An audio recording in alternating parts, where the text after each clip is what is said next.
तो दोस्तों, क्योंकि सास भी कभी बहू थी सीरियल के आज के एपिसोड की शुरुआत वहीं से होती है जहां नंदिनी शोभा से कहती है कि तुलसी ने इस घर की जिम्मेदारी उसे एक बहू होने के नाते सौंपी थी, लेकिन अब जब वो रिश्ता ही खत्म हो गया है तो बहू होने की उसकी जिम्मेदारी भी खत्म हो गई। इतना बोलकर नंदिनी शांति निकेतन की चाबियां तुलसी की तस्वीर के सामने रखती हुई नजर आती है और वहां से चली जाती है। इधर नंदिनी के जाते ही शोभा चाबियां अपने हाथ में उठाती है और तुलसी की तस्वीर के सामने खड़ी हो जाती है।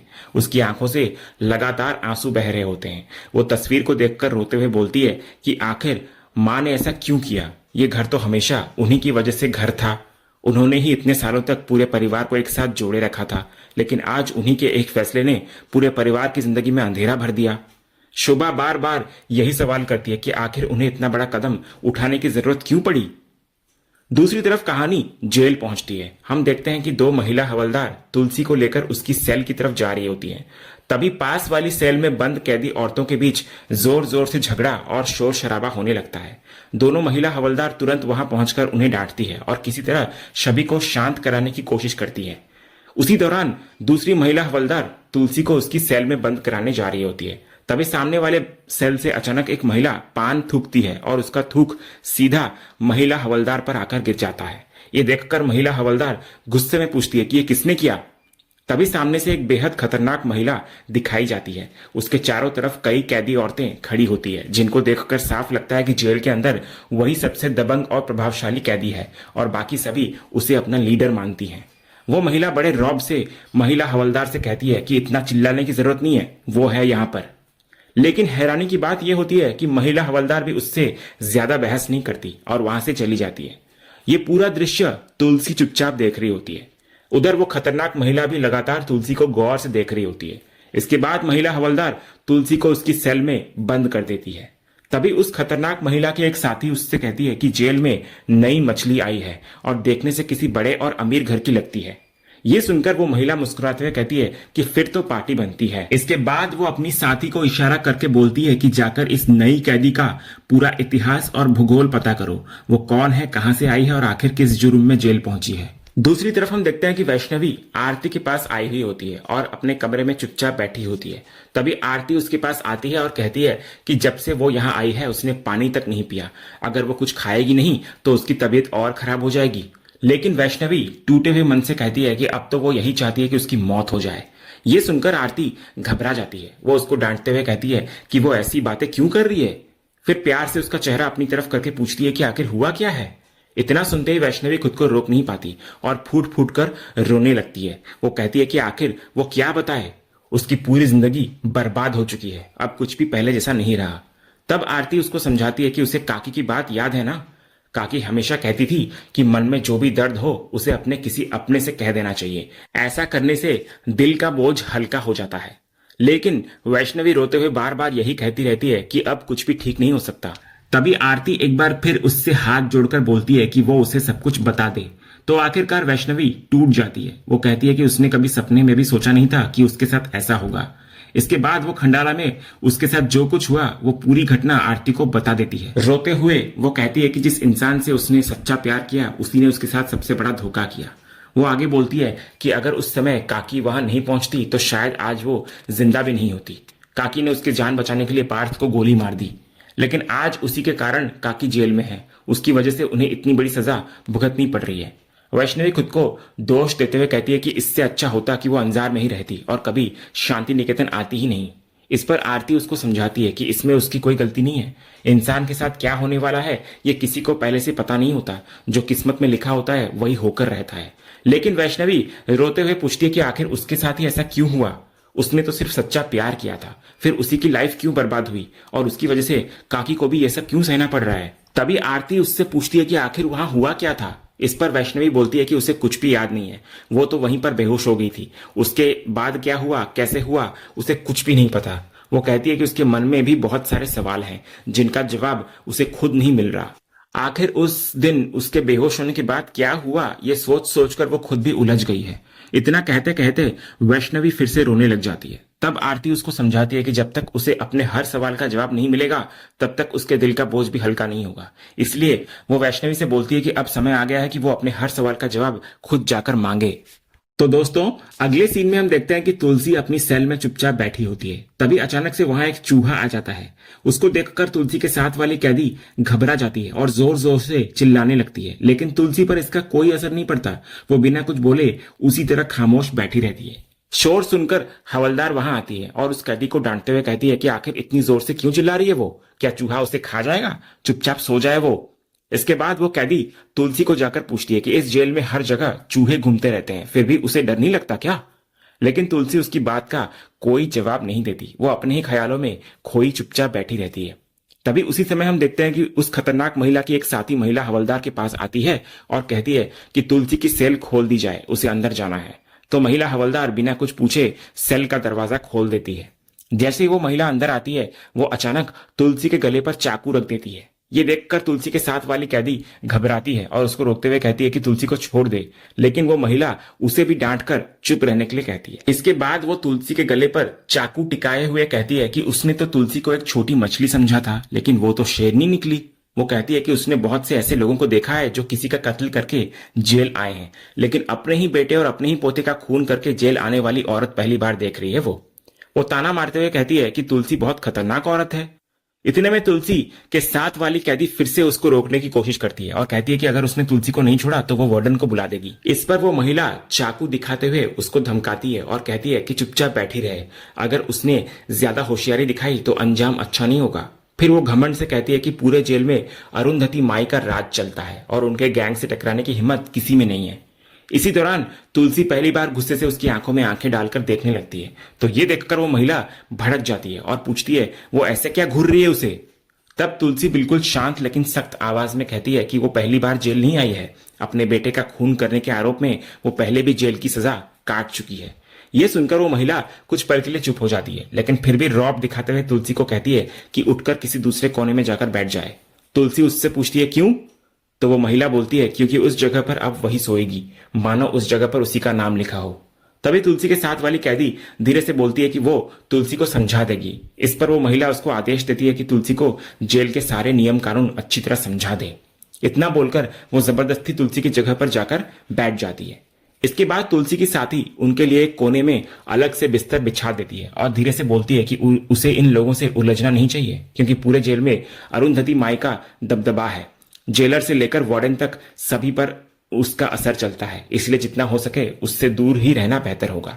इतना बोलकर वो तुलसी से आराम करने के लिए कहती है, लेकिन तुलसी की आंखों में नींद कहाँ थी। वो चुपचाप बैठ जाती है और बार बार करण की कही हुई बातें उसके कानों में गूंजने लगती है। उसे याद आने लगता है कि करण ने कहा था कि उसने सिर्फ उसके बेटे को नहीं मारा, बल्कि उसे भी अंदर से खत्म कर दिया। फिर उसके शब्द एक एक करके उसके दिल को चीरने लगते हैं। पहले अंश, फिर पार्थ, फिर रियांश, आखिर वो और कितनी जाने लेंगी। उसे भी मार दे, वो माँ के नाम पर एक श्राप है। उसे खुद से भी नफरत होती है कि उसने कभी उन्हें माँ कहा, और आखिर में करण का उन्हें डायन कहना। इन सभी शब्दों को याद करते करते तुलसी पूरी रात खामोश बैठी रहती है। अगली सुबह महिला हवलदार सेल के बाहर आकर आवाज लगाती है कि कैदी नंबर 76 कब से बुला रही हूं, सुनाई नहीं दे रहा है क्या? लेकिन तुलसी अपने ही ख्यालों में इतनी खोई होती है कि उसे कुछ सुनाई ही नहीं देता। तभी उसके साथ रहने वाली कैदी उसके पास आकर उसको कहती है कि उसे बाहर बुलाया जा रहा है। इसके बाद महिला हवलदार भी नाराज होकर कहती है कि वो कब से आवाज लगा रही है। फिर वो तुलसी को बताती है कि उससे मिलने कोई आया है। ये सुनकर तुलसी सोचने लगती है कि आखिर इस समय उससे मिलने कौन आया होगा। दूसरी तरफ हम देखते हैं कि उससे मिलने वैष्णवी आई हुई होती है। तुलसी को देखते ही वैष्णवी की आंखों से आंसू बहने लग जाते हैं। तुलसी सबसे पहले उससे पूछती है कि वो यहाँ क्यों आई। उसने उसे साफ मना किया था कि वो जेल में उससे मिलने न आए। इस पर वैष्णवी रोते हुए कहती है कि वो क्या करती। इस समय उसकी पूरी दुनिया सिर्फ उसकी काकी ही है। वो हाथ जोड़कर उससे सिर्फ एक सवाल पूछती है कि क्या सचमुच पार्थ को गोली उन्होंने ही मारी थी। तब तुलसी शांत स्वर में कहती है कि जो सच सामने है उसी पर भरोसा करना सीखो वैष्णवी। ये सुनकर वैष्णवी खुद को दोष देने लग जाती है। वो कहती है कि ये सब उसी की वजह से हुआ है, लेकिन तुलसी तुरंत उसको रोकते हुए कहती है कि वो रोना बंद करे और खुद को दोष देना भी बंद करे। अगर उसकी जगह कोई दूसरी लड़की भी होती तब भी वो उसे बचाने के लिए बिल्कुल यही करती। वो तमाशा देखकर कभी चुप नहीं बैठ सकती थी। इसके बाद तुलसी बोलती है कि अगर किसी को माफी मांगनी चाहिए तो वो खुद है, क्योंकि वही वैष्णवी को मुंबई लेकर आई थी और उन्हीं की वजह से वो इस परिवार से जुड़ी। ये सुनकर वैष्णवी और भी ज्यादा भावुक नजर आती है। वो कहती है कि तुलसी ऐसा बिल्कुल ना कहे, क्योंकि वही उसकी सबसे बड़ी ताकत थी। अब जब वही जेल में है तो उसकी सारी हिम्मत भी टूट गई है। तब तुलसी वैष्णवी से कहती है कि अगर वो सच में उससे प्यार करती है तो उसके लिए एक काम करे, वो उसके पीछे शांति निकेतन को बिखरने न दे और घर को संभालने की कोशिश करे। लेकिन वैष्णवी माफी मांगते हुए कहती है कि वो ऐसा नहीं कर पाएगी क्योंकि वो शांति निकेतन छोड़ चुकी है। ये सुनकर तुलसी उससे पूछती है कि आखिर क्यों? तो वैष्णवी बोलती है कि अब उस घर में हर किसी की नजरों में वही दोषी है। सबको लगता है कि जो कुछ हुआ उसकी वजह वही है। उस घर की हर दीवार और हर कोना उसे सिर्फ दर्द और कड़वी यादें देता है। अगर वो वहां पर रही तो वो जीते जी मर जाएगी।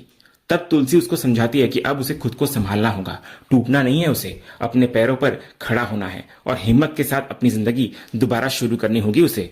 इस पर वैष्णवी कहती है कि अब उसे लगता है कि उसे अंजार छोड़कर कभी मुंबई आना ही नहीं चाहिए था, इसलिए अब वो वापस अंजार जाना चाहती है। तुलसी कहती है कि अगर वो अंजार चली भी गई तो क्या लोग उसे भूलने देंगे? समाज के ताने वहां भी उसका पीछा करेंगे, लोग उसको चैन से जीने नहीं देंगे।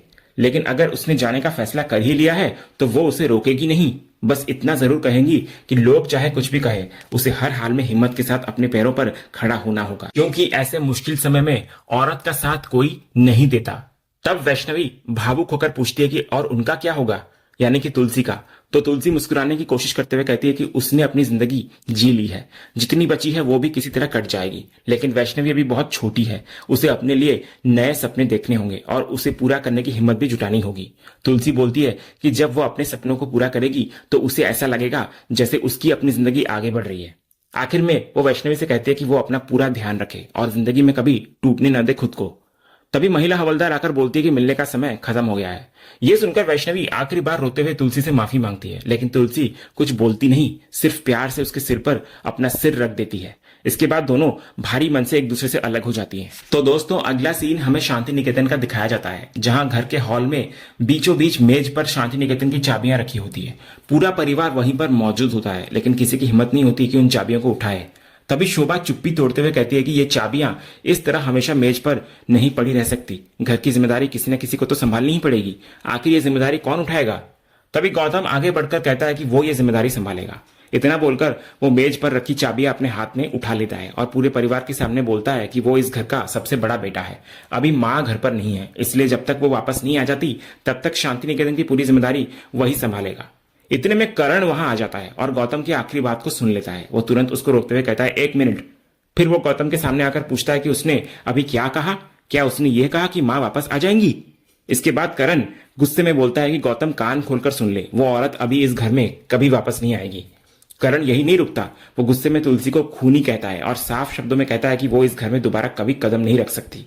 ये सुनकर गौतम शांत रहने की कोशिश करता है। पहले वो करण से कहता है कि वो जानता है कि इस समय उसके लिए सब कुछ सहना बहुत मुश्किल है, वो उसके दर्द को भी समझता है। लेकिन गौतम कहता है कि माँ ने जो भी अपराध किया है उसकी सजा उन्हें मिल रही है। जब उनकी सजा पूरी हो जाएगी तो वो आखिर जाएंगी कहाँ? अपने ही घर लौट कर आएंगी ना।